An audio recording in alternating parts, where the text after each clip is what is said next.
Megastar Chiranjeevi చమత్కారంగా ప్రసంగాలు చేయటంలో దిట్ట. అయితే గత కొన్ని రోజులుగా ఆయన ఏం మాట్లాడినా వివాదంగా మారుతోంది.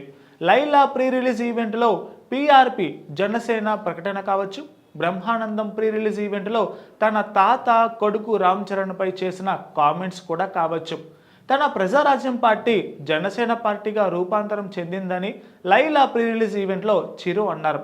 ఆయన మాటలు విన్న పలువురు నెటిజన్లు పీఆర్పీని కాంగ్రెస్లో విలీనం చేసినట్లే జనసేనను కూడా ప్రధాన పార్టీలో విలీనం చేస్తారని సోషల్ మీడియాలో ట్రోల్స్ చేశారు.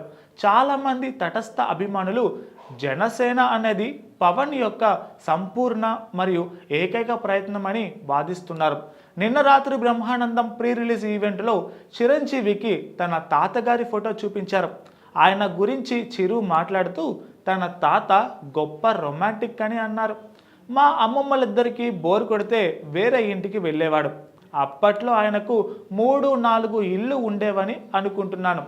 అదే కార్యక్రమంలో చిరు మాట్లాడుతూ వచ్చేసారి మనవరాలిని కాకుండా మనవడిని ఇవ్వాలని రామ్ చరణ్ కోరినట్లు తెలిపారు. నా మనవరాలతో ఉన్నప్పుడు లేడీస్ హాస్టల్ వార్డెన్లా ఫీల్ అవుతాను.